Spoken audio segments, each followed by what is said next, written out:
হুম, doctor 54 মিনিটের বেশি নেয় না কেন? এটা তো মুশকিল। ঠিক আছে।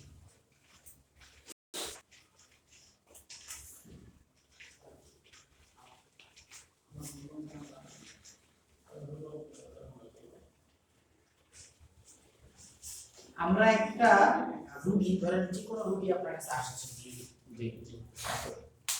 প্রথমে রোগীটা ধরে তো আপনি কিছু বলতে পারবেন না, দেখে তো বলতে পারবেন না।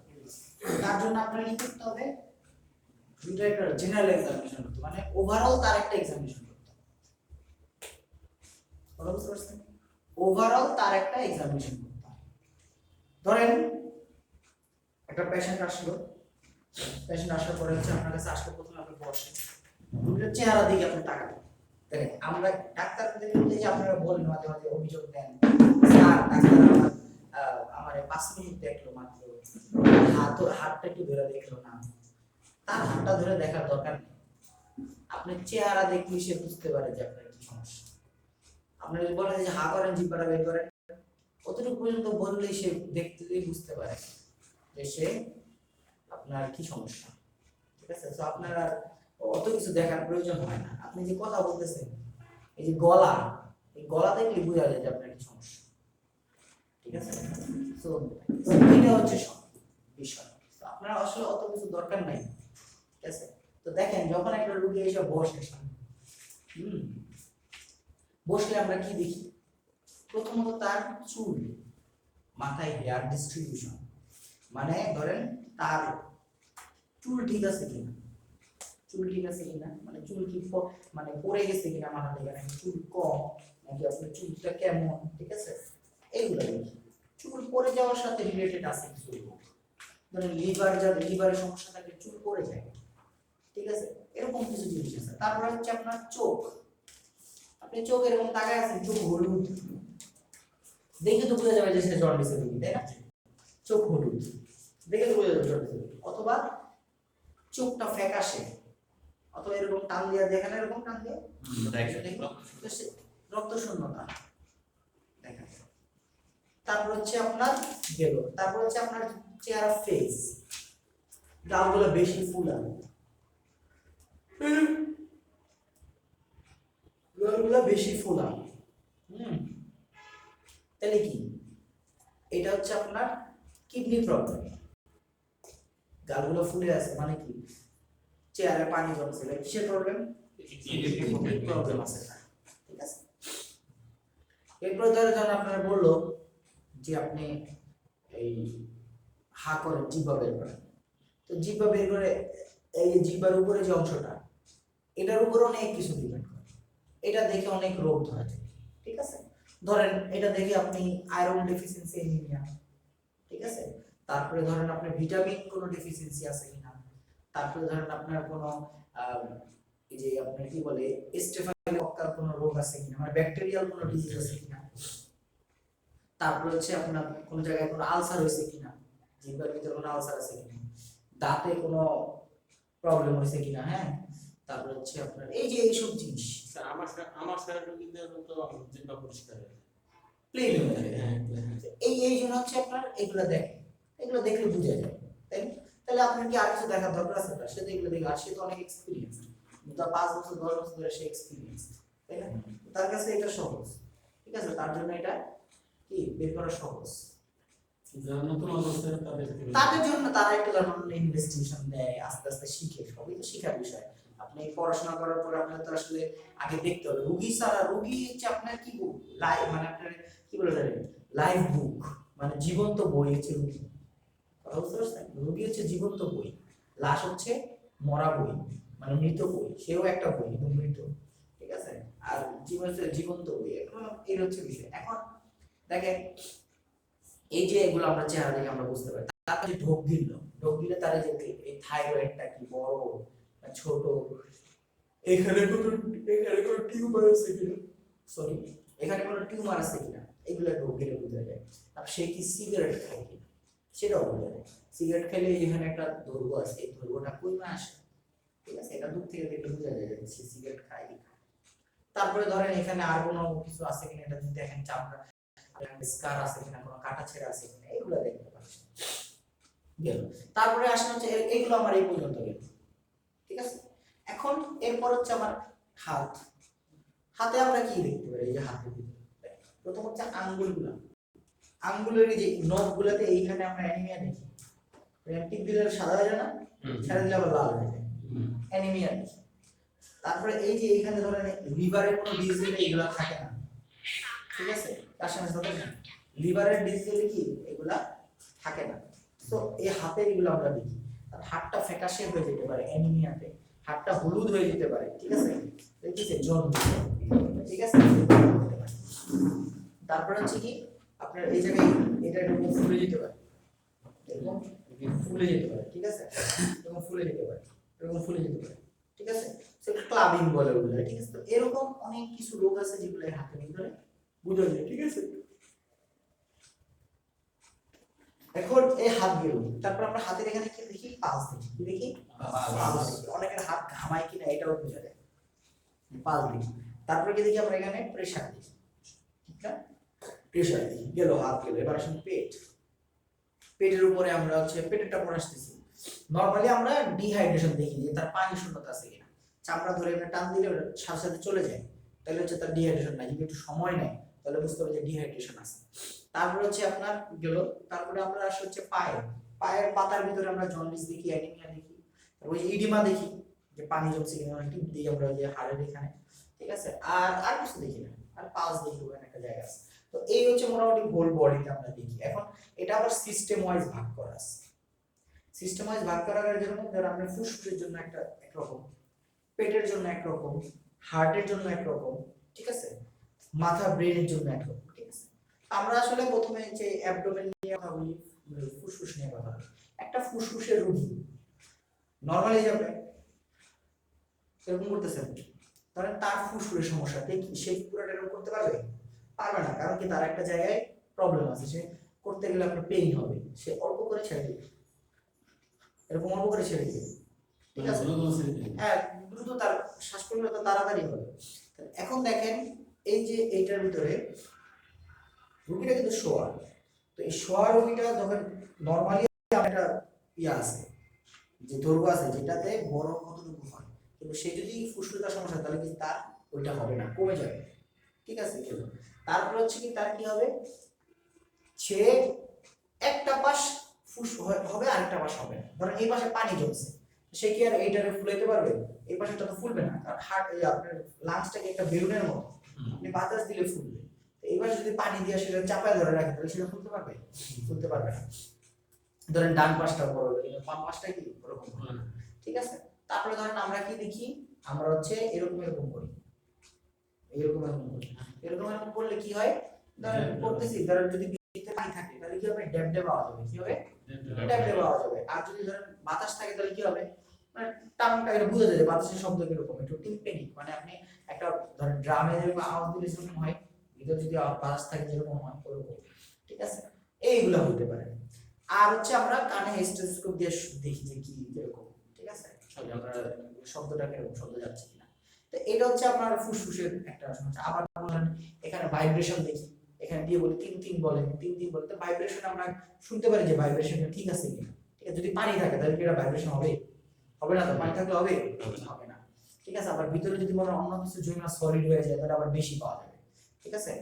এখন ধরেন গেল এগুলা। তারপর আসলে হচ্ছে পেটের ক্ষেত্রে আমরা কি দেখি? পেটে মেইনলি আমরা দেখি পেটে পানি জমছে কিনা, পেটে পানি জমছে কিনা সেটা দেখি ওই যে ভাবে এরকম এরকম করি, এক পাশ থেকে আরেক পাশে যাই পেটের ভিতরে, এখান থেকে দেখি যে এবার নিজে আবার এদিকে আসি আবার নিচে, তো এরকম 2 পেজ 2.5 পেজ পর্যন্ত আমরা যাই। যদি ভিতরে পানি থাকে তাহলে কি আওয়াজটা অন্যরকম হবে, আর যদি বাতাস থাকে তাহলে ওই যে ওরকম বললাম টিম্পেনিক আওয়াজ হবে, একটা বাতাসের মতো যেরকম থাকে আওয়াজ ওরকম আওয়াজ হবে।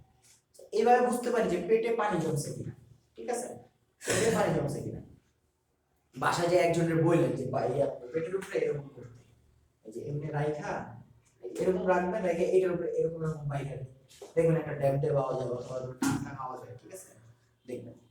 তো এখন আবার মেশিনে দেখতে না, মেশিন না, তো হাতেই দেখা যায়। কারণ একজন শুইলে আমি দেখাতে পারতাম এমনি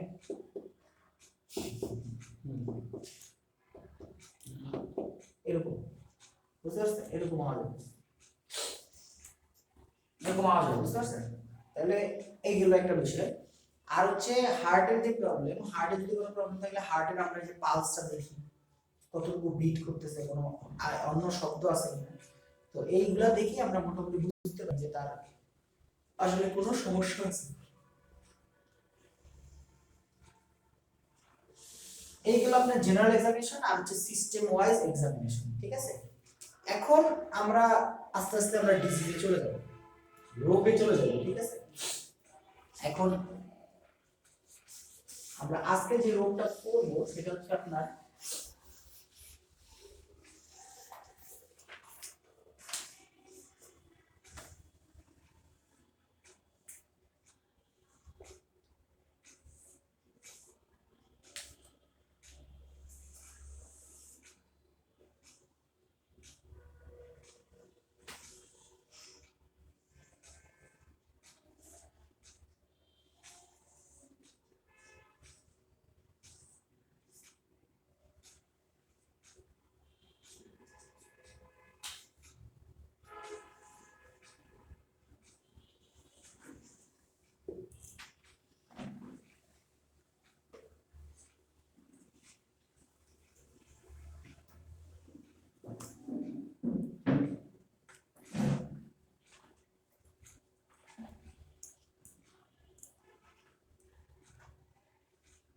দেখেন কি আছে এগুলা, এটা কি লিভার, এটা কি পিত্তথলি, লিভার এটা হচ্ছে কি পিত্তথলি। এই পিত্তথলি দিয়ে এইভাবে আসলো, আর এখানে লিভার থেকে দুইটা নালী আসলো, দুইটা একসাথে হইলো, হইলে এখানে আসে এসে এই হচ্ছে প্যানক্রিয়াস, অগ্নাশয়ের সাথে এসে এগুলো সব তো চিনেন, চিনেন এখন কিন্তু না চিনলে আসলো আইসা, তারপরে এই যে এটা কি লিভার না, এই যে পাকস্থলী থেকে আসলো, যে এই পিছন দিয়ে এটা আসছে, ঠিক আছে? এটার পিছন দিয়ে এটা যায়, এটা সামনে থাকে, এই এখানে আসলে এই ডিউটাম দিয়ে এসে তারপর সামনে চলে যায়, তাই তো? নাড়িভুঁড়িতে চলে যায়। এই এতটুকু তো বুঝছেন। এখন একটা জিনিস মনে রাখেন যে এই যে পিত্তথলি, এই পিত্তথলিতে কি থাকে? পিত্তরস থাকে। পিত্তরসটা উৎপাদন হয় কোথায়? লিভারে। পিত্তথলিতে এসে কি হয়? জমা জমা। পিত্তথলিতে এসে কি হয়? জমা। এখন ধরেন কোনো কারণে আপনার শরীরে যে কোলেস্টেরল, এই কোলেস্টেরলের পরিমাণ অনেক বেড়ে গেল, কোলেস্টেরলের পরিমাণ কি হলো? অনেক বেড়ে গেল, ঠিক আছে? কোলেস্টেরলের পরিমাণ কি হলো? বেড়ে গেল। এখন কোলেস্টেরল যদি বেড়ে যায় তখন সেটা আস্তে আস্তে আসা এইখানে এসে কি হবে? জমা হওয়া শুরু হবে, প্রিসিপিটেট হবে। নরমালি কোলেস্টেরলটা কি করতে পারে? বাইল এই কোলেস্টেরলকে শরীর থেকে বের করে দেয় বাইলের মাধ্যমে। এখানে যে বাইলটা আছে পিত্তরস থেকে, সেটা এটা শরীর থেকে বের করে দেয়, মানে একদম প্রিসিপিটেট মানে ইয়া করে দেয়, সরি ধরেন আপনার মিক্স হয়ে সেটা বের করে দেয় শরীর থেকে। ধরেন কোনো কারণে বাইলের ক্যাপাসিটি থেকে বেশি কোলেস্টেরল হয়ে গেছে শরীরে, সেক্ষেত্রে তো বাইল আর পারবে না, তখন এক্সট্রা জমে যাবে না, সেগুলো এখানে পড়তে থাকে, সেগুলো এক সময় যায় কি হবে? এই আপনার পিত্তথলিতে পাথর তৈরি হবে। কি করবে? পাথর। অনেক পিত্তথলিতে পাথর থাকবে, এটা আস্তে আস্তে এই জিনিসটা বড় হয়ে যাবে। আর এখানে যদি মনে করো একটা পাথর আটকে যায়, তুমি এই জিনিসটা কি ডিস্টেন্স হতে শুরু করবে না, বড় হওয়া শুরু করবে না? যখন এটা বড় হওয়া শুরু হবে তখন আপনার এখানে কি হবে? পেইন হবে। কি হবে? পেইন হবে, ব্যথা হবে। এই ব্যথাটাই আবার কি এই যে আপনার এই কাঁধের এখানে হয়। কেন কাঁধের এখানে হয়? কারণ এইখানে যে নার্ভটা সাপ্লাই দেয় ওইখানেও ওই নার্ভটাই সাপ্লাই দেয়, এই কারণে সেম নার্ভ ইনারভেশন বা সেম স্নায়ু, একই স্নায়ু থাকার কারণে এখানের ব্যথাটা ওইখানে, অনেকে বলবে যে এখানে ব্যথা হয় আবার কি এখানে ব্যথা হয়, ঠিক আছে? এটা হচ্ছে আপনার একটা কি বলে পিত্তথলিতে পাথরের একটা টিপিক্যাল সাইন, মানে আপনারা নরমালি পেশেন্ট এটা বলবে যে আমার এখানে ব্যথা হয় আর হচ্ছে এরকম ব্যথা হয়, আর কি বলবে? আর বলবে যে আমার আরো তাহলে ব্যথার হিসাবটা তো বুঝলেন যে কেন ব্যথাটা হয়। এখন এখান থেকে ধরেন এখান থেকে কি আসার কথা ছিল? বাইরে আসার কথা ছিল না, তাই না? এখন বাইল মানে কি? বাইল যে আসতেছে এই বাইল যদি না আসে তাহলে যে ফ্যাট সলিউবল ভিটামিন আছে, ফ্যাট সলিউবল মানে কি, মানে আপনার যেগুলা চর্বিতে মানে দ্রবণীয় ভিটামিন কি, এ ডি ই কে, এই চারটা ভিটামিন এ ডি এবং এই চারটা ফ্যাট সলিউবল ভিটামিন কি আপনার ইয়া হওয়ার কথা ছিল, অ্যাবজর্পশন হওয়ার কথা ছিল, সেটা কি হবে না, অ্যাবজর্পশন হবে না, যেহেতু কি নাই, বাইল নাই। কখন বাইল নাই, যদি এইখানে স্টোনটা আটকাই যায় অথবা এখানে স্টোনটা আটকাই যায়, তাহলে কি আর আসতে পারবে বাইল? না, আসতে পারবে না। তখন কি হবে, এই যে এই এ ডি ই কে এইগুলো হচ্ছে কি আপনার ইয়া হবে না, মানে হচ্ছে আপনার অ্যাবজর্পশন হবে না, কাজ করবে না,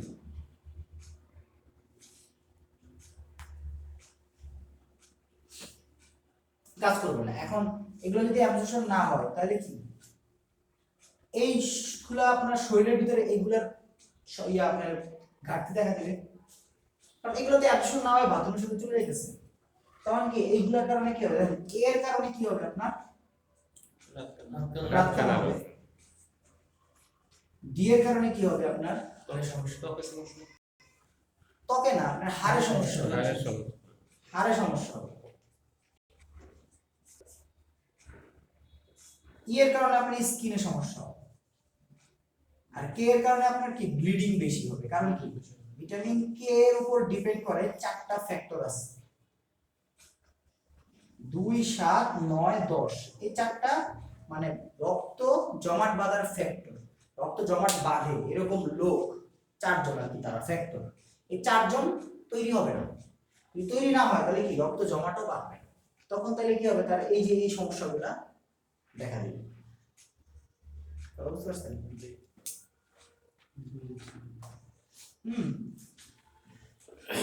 স্যার এই অবস্থায় কি লিভারে কোলেস্টেরল বলে নাকি যে পিত্তথলিতে কোলেস্টেরল করে না?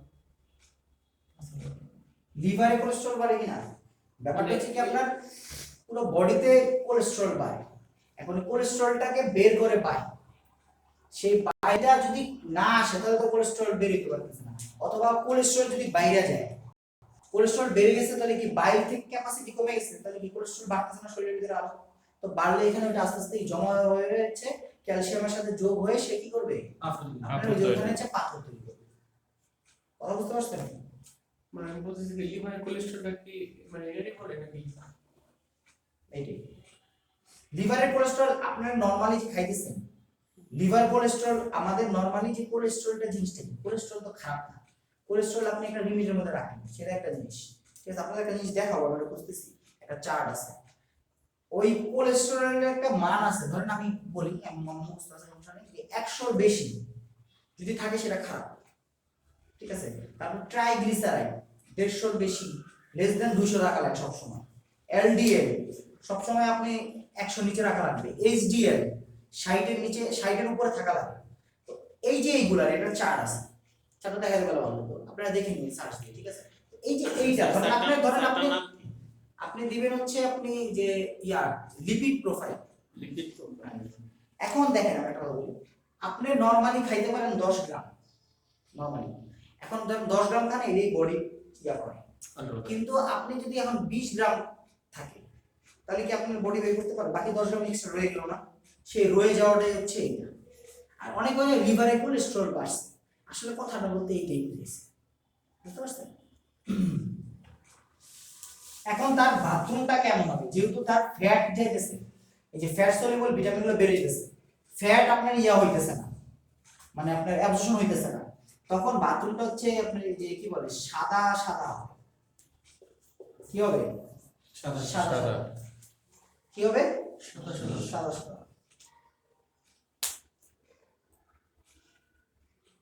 বুঝতে পারছেন নাকি বুঝেন নাই? দেখেন সবাই দেখেন লিপিড প্রোফাইল সার্চ দিয়ে দেখেন,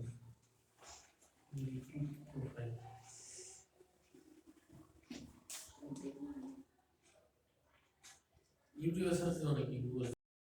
না গুগলে।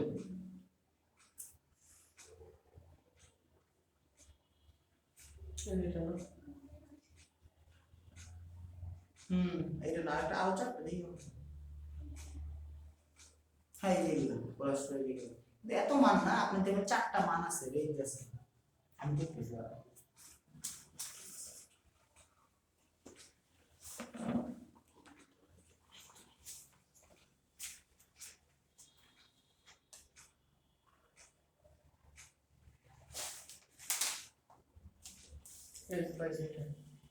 কোলেস্টেরল আছে, ট্রাইগ্লিসারিড, এইচডিএল, এলডিএল আর কোলেস্টেরল রেশিও।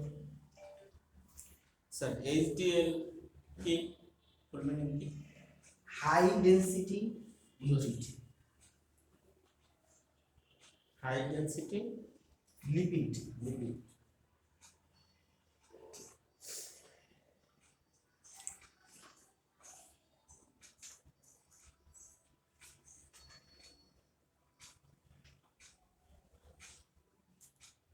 হাই ডেনসিটি পাইছেন? আমি ওইরকমই পাইলাম, সেম দেখি এরকম সবাই পাইতেছে আসলে, এরকম না। এই যে হ্যাঁ হ্যাঁ জি জি জি জি স্যার একটু ঘুরে দেখেন, হ্যাঁ এটা দেখি স্যার। এখানে একটা মান দেওয়া আছে, মানে এর নিচে রাখতে হয়। দেখবেন যে যারা প্রেশার রোগী সবসময় কোলেস্টেরল এগুলা কি কন্ট্রোলে রাখতে হয়, তাই না? এগুলা একটু দেখেন।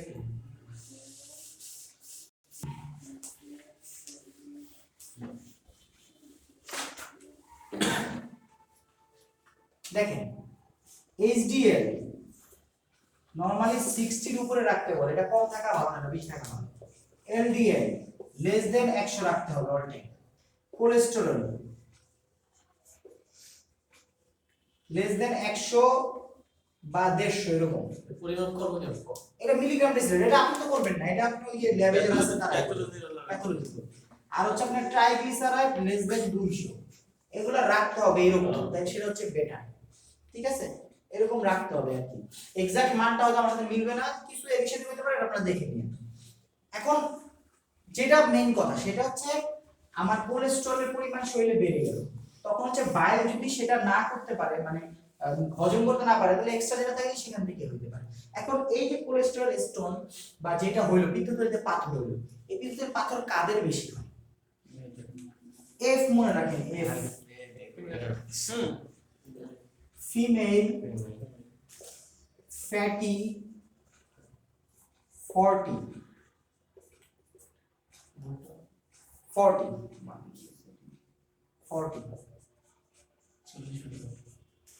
40 হ্যাঁ, এরকম এদের বেশি হয়, ঠিক আছে?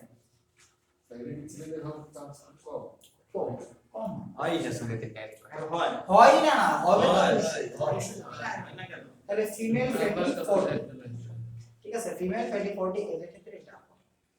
এখন এটা ট্রিটমেন্ট দেখেন, ট্রিটমেন্টটা হচ্ছে গোল্ড স্ট্যান্ডার্ড যেটা করে আর কি, সেটা হচ্ছে আপনার ল্যাপারোস্কোপিক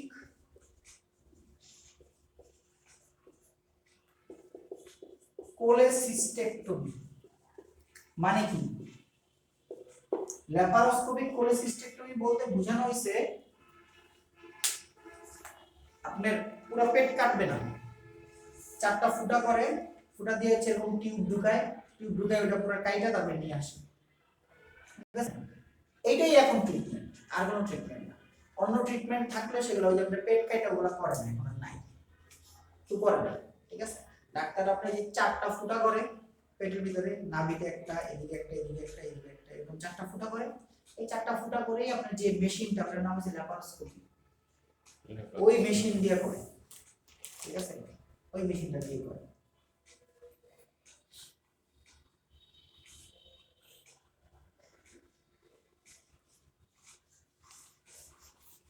মানে পিত্তথলিতে পাথর হয়েছে। হ্যাঁ, এটা হচ্ছে পাথর, অপারেশন করবে, কোনো ওষুধ খাওয়ায় কারণ না, অবশ্যই ওষুধ খাওয়া, ও একটু বেশি বেশি পানি খেতে পারে, এই একটু এক্সারসাইজ করতে পারে, ঠিক আছে, হাঁটাচলা করতে পারে, কোলেস্টেরল খাওয়া কমাই দিতে হবে, ঠিক আছে, একদম চর্বি জাতীয় খাবার বাদ দিতে হবে শরীর থেকে, ঠিক আছে? তাইলে দেখা যায় যে সেই ট্রিটমেন্ট, কিন্তু আপনার নরমালি এইটাই হচ্ছে আপনার গোল্ড স্ট্যান্ডার্ড ট্রিটমেন্ট, মানে এর চেয়ে ভালো ট্রিটমেন্ট আর আছে। প্রথম ধাপে যদি কোনো পাথর হইলো না, কিন্তু এমনি লিভারে করে চর্বি জমছে, তাহলে কি? লিভারের চর্বি জমছে, যেমন হচ্ছে এই প্রবলেমটা হওয়ার অনেকগুলো কারণ আছে। আপনি আপনার লাইফস্টাইল যদি ওরকম হয় যে শুয়ে বসে থাকে ইয়াটা করে না মানে ধরো হচ্ছে আপনার ইয়া নাই তাহলে হচ্ছে আপনার একটা কাজ করতে হবে এক্সারসাইজ করতে হবে প্রথম কথা হচ্ছে এক্সারসাইজ কেউ জিমে যেতে পারে চাইলে অথবা নিজে রানিং করতে পারে ওয়াকিং করতে পারে এতে খুব একটা লাভ হয় না জিমই হচ্ছে পারফেক্ট তাহলে ওভারঅল বডি আপনার ইয়া কমে ফ্যাট কমে যায় আপনার বডি থেকে ফ্যাট কমতে হবে আপনি ডেইলি যদি 1 ঘন্টা জিম করেন শরীর অনেক চেঞ্জ হবে অনেক চেঞ্জ একটা ঘন্টা যে কোনো আপনি ব্যায়াম করলেন দৌড়াদৌড়ি করলেন যদি আপনি ডেইলি দৌড়ান 1 ঘন্টা আধা ঘন্টা 1 ঘন্টা দৌড়াদৌড়ি করা যায় না 20 মিনিট দৌড়াদৌড়ি করলেন তারপর উঠ বস করলেন দড়ি লাফ দিলেন প্রতিদিন যদি আপনি 1000 করে দড়ি লাফ দেন আপনার অনেক ফ্যাট কমে যাবে অনেক 1000 কোনো বিষয় না ওটা আমি ডেইলি দিয়ে আমার ভাই আছে একটা এই মোটা ছিল 85 কেজি ছিল 85 কেজি ও আমি 62 কেজি ও ডেইলি 5000 টাকা দড়ি লাফ 5000 খাওয়া দিতে হবে ভাত দিতে হবে ভাত আর খাওয়া যাবে না ভাত টোটালি বাদ ভাতের মতো খারাপ জিনিস কিছু নাই এই যে খালি আমাদের ভাত খান এত ভাত খাওয়া ঠিক না ভাতের জায়গায় আপনি একটা আপেল খান একটা কমলা খান একটা ডিম সিদ্ধ খান একটু সবজি খান নুডলস খান ভাত আপনি খান এক বেলা খান দুপুর বেলা একটু ভালো মতো ভাত খান সমস্যা নেই এক প্লেট অথবা আধা প্লেট ঠিক আছে ভাত খান সমস্যা নেই কিন্তু এর বেশি খাওয়ার কিছু দরকার না একটা ভাত যদি আপনি বেশি খান অনেকে আছে না সকালে ভাত খায় দুপুরে ভাত খায় রাতে ভাত খায় 12টা বাজে ভাত খায় 4 বারই খায় 4 বেলা ভাত কিছু হয়েছে ভাত খাবে কিছু হয়েছে ভাত কমাইতে হবে আপনি ভাত কমাইলে হচ্ছে আপনার ট্রাইগ্লিসারাইড কমবে কি কমবে ট্রাইগ্লিসারাইড ওই যে বললাম একটা ট্রাইগ্লিসারাইড তো ট্রাইগ্লিসারাইড থেকে তো আপনার ফ্যাট জন্ম হইতে পারে সেই ফ্যাট থেকে আপনার হচ্ছে সমস্যা হতে পারে সেই জন্য হচ্ছে ট্রাইগ্লিসারাইড কমাইতে সবজি খাইতে হবে কিন্তু ভুলেও মনে শাকসবজি লোক খায় আমাদের শাকসবজি খাইতে হবে ঠিক আছে শাকসবজি যত খাবেন তত আপনার শরীরের জন্য ভালো আমি যে বললাম এক্সারসাইজ করবেন এক্সারসাইজটা করলে কি হবে আপনার ওভারঅল ফ্যাটটা কমবে কারণ আপনার অ্যাবডোমেন পেটের ফ্যাটও কমতেছে আপনার বাটকের ফ্যাটও কমতেছে আপনার অ্যাবডোমেনের ফ্যাট কমতেছে আপনার ফেসের ফ্যাট কমতেছে ঘাড়ের ফ্যাট কমতেছে পায়ের ফ্যাট কমতেছে সব ফ্যাট কমবে কারণ পুরো বডি তো আপনার কি দিতেছে রানিং উপরে আছে তাই না তো এইগুলো হচ্ছে বিষয় একেবারে শুয়ে বসে থাকলে এখন তো মনে করেন ওয়াইফাই আছে কোনো নেট আছে সারাদিন শুয়ে থাকে একেবারে খুব খারাপ অবস্থা এইগুলো সামনে যে সব হ্যান্ডিক্যাপ প্রবলেম হবে প্রতিবন্ধী এখন তাও তো সামনে হয়ে গেছে প্রতিবন্ধী হবে মোবাইল ছাড়া কেউ কিছু বলে না সারাক্ষণই মোবাইল কম্পিউটার ঠিক আছে তাহলে এক্সারসাইজ করতে হবে ভাত বাদ দিতে হবে শাকসবজি খেতে হবে ঠিক আছে আর হচ্ছে আপনার চর্বি জাতীয় খাবার বাদ দেবো সবচেয়ে বড় ব্যাপার হচ্ছে আপনি এক্সট্রা ফুড বাদ মানে এই যে আপনি সন্ধ্যার নাস্তা যেটা বলে সন্ধ্যার নাস্তা যে করেন এটা বাদ এক্সট্রা খাওয়া যাবে না 3 বেলার বাইরে এক্সট্রা খাওয়া যাবে সকালে আপনি সর্বোচ্চ একটা ডিম সিদ্ধ খেতে পারেন একটা কলা খেতে পারেন ঠিক আছে একটা রুটি আটার রুটি সেটাও কিন্তু আপনার ট্রাইগ্লিসারাইড কিন্তু আটার রুটি খেলে একটা খাইতে পারেন সমস্যা নেই ওই এক কিছুদিন আগে আমার বন্ধু একজন আছে ও অনেক মোটা দিয়েছে করছে কি বিবাহিত তো ওর পেট অনেক বড় এত ফুটবলের মতো তোমার বডিতে আর কোনো কিছু নাই খালি পেট শরীর চিকন পেট এত ড্রাম 3 বেলা ভাত খায় মানে ওর ভাত ছাড়া চলে না তো সেই লোক বলতেছে আচ্ছা আমি শুকাইতে চাই আর আমি কি করবো আমার কাছে বলতে একটা ডায়েট চার্ট করে আচ্ছা ঠিক আছে আমি ডায়েট চার্ট করে দিচ্ছি তুই এগুলো মেনটেন করিস তো বললাম যে সকালে এটা খাবি দুপুরে এটা খাবি রাতে এটা খাবি তো দুপুরে ওরা আমি 1 কাপ ভাত মাশাআল্লাহ 1 কাপ ভাত আর হচ্ছে বলছি বেশি 1 কাপ মাছ একটা হাম কাপ দিদি আপনি এত বড় মাছ আমরা চায়ের কাপ আর বড় চায়ের কাপ ছোট চায়ের কাপ মানে পাবলিক এখন মারাত্মক বড় কাপ বানালে তো কোন মানে কেমনে আপনি ডায়েট করেন কাপ চায়ের কাপের একটা আপনি কম খাবেন ভাতটা কম খাবেন কিন্তু সবজি দিতে হবে বেশি সবজিটা বেশি 60% সবজি আর 40% 30% ভাত সবজি নিলেন একটা মাছ নিলেন ঝোল টোল না শুধু মাছটা নিলেন মাছটা নিয়ে আপনি খাইলেন ঠিক আছে আর হচ্ছে সন্ধ্যাবেলা কিছু খাওয়া যাবে না খালি সর্বোচ্চ একটা আপেল খাবেন সন্ধ্যাবেলা আর রাত্রেবেলা আপনি একটা রুটি খাবেন আর সাথে একটু সবজি খায় ঘুমায় যাবেন আর সকালেও আপনি যদি খান একটা রুটি খাইলেন আর হচ্ছে ফল টল খাইলেন, ঠিক আছে এগুলো। তো আমার বন্ধুরা বলছি যে এগুলো আচ্ছা ঠিক আছে শুন, যে ও প্রথম একদিন খাইছে বুঝছেন, খাওয়ার পরে বলছে, আচ্ছা দেখ এই প্রসেস ফুড খাওয়া যাবে না। প্রসেস ফুড মানে বুঝেন রান্না করা মানে দিয়া টিয়া চাল টাল দিয়া এগুলো খাওয়া যাবে না। ও বলছে আচ্ছা দেখ শুন, যে তুই তো বলছিস যে স্পাইস দিয়ে খাওয়া যাবে না, তো এখন ধর আমি তো মাছ মানে ভাত কম খাইতেছি, ঠিক আছে, তাহলে কি মাছ কি 2-3টা খেতে পারবো? মাছ কি 2-3টা খাইতে পারবো? আমি বলছি মাছ 2-3টা খাবি বুঝলাম না বিষয়টা, কিন্তু তোর তো কম খাইতে হবে, তোর তো বডির আগে কম খাবার দিয়ে দিয়ে দিয়ে দিয়ে তোর খাবার আরো কমবে, এরপরে দিয়ে দিয়ে তোর বডিরে ঠিক করতে হবে। প্রথমে তো ঠাস করে যদি আমি যে রেগুলার 3 বেলা ভাত খাই, ওই আমি 3 বেলা বন্ধ করে দিই, তাহলে চলবে না। হবে না। প্রথমে এক সপ্তাহ ওরা দিতে হবে 2 বেলা খাবার, তারপর সপ্তাহ দিতে হবে 1 বেলা খাবার, তারপর ওরা আরো হার্ড ডায়েট দিতে হবে, তাই না? এমনি তো আস্তে আস্তে বডিরে অ্যাডাপ্ট করতে হবে, বডিরে বুঝাইতে হবে যে তোর কিন্তু খাবার কমে যাচ্ছে, বাট নিজের ভিতরে যেগুলো আছে এগুলো বলা, চর্বি গলা, তাই না? এরকম ছিল। তো এখন সে মনে করে তারপর বলছে হাঁটতে, হাইটে পায়ে পানি ভরা হয়েছে, এমন হাঁটা হাঁটছে 1-2-6 কিলো না 10 কিলোমিটার। আমি বলছি একদিনে তো তোর এত হাঁটা, তুই একদিনে তো শুকাবিও না, রাতারাতি কি শুকাবি? হয়তো বউ বলছে তুই মোটা হয়ে গেছে, ঠিক আছে, তো পেট বেরিয়ে গেছে এরকম, এই জন্য খুব বেশি ভালো করে পেটে। তো এখন ধরেন যে পেটের কারণে খারাপ দেখা যায় মানুষের, পেট বেড়ে গেলে মানুষ খারাপ দেখা যায়, এরকম লাগে না? এখন ধরেন সে বলতেছে যে আচ্ছা ঠিক আছে, আমি বলছি তুই প্রতিদিন হচ্ছে দড়ি লাফ দে কম, প্রথম দিন তো 2000 টাকা দাও, তুই প্রথম দিন দিবি 200, তারপরে দিন দিবি 500, তো তাহলে লাফানিটা শিখতে হবে, রিদমটা তো আনতে হবে, তারপরে 1000, তারপরে 2000, এইভাবে প্রথম দিনটা তো দেওয়া দরকার নেই। তো কাছে ঠিক আছে, পরে 1 সপ্তাহ গেল, 1 সপ্তাহ যাওয়ার পরে বলতেছি আমি বলছি কি অবস্থা, গুড টাইম, হ্যাঁ 3 বেলা আবার ভাত কিছু হইলো।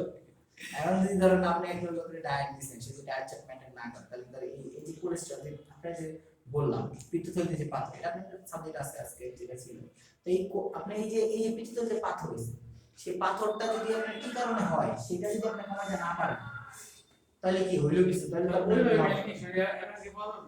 ওই যে আমরা শাকসবজি দিচ্ছি না, আমি ভাতের থেকে তো আপনার শাকসবজিতে এনার্জি বেশি, আপনার ফলে এনার্জি বেশি, তাই না? ডিমে এনার্জি বেশি, আপনি ডিম পোচ খাইবেন না, ডিম ভাজা খাইবেন না, ডিম সিদ্ধ খাবেন, কুসুম ছাড়া খাবেন, এটাই বলতে এসেছিলাম।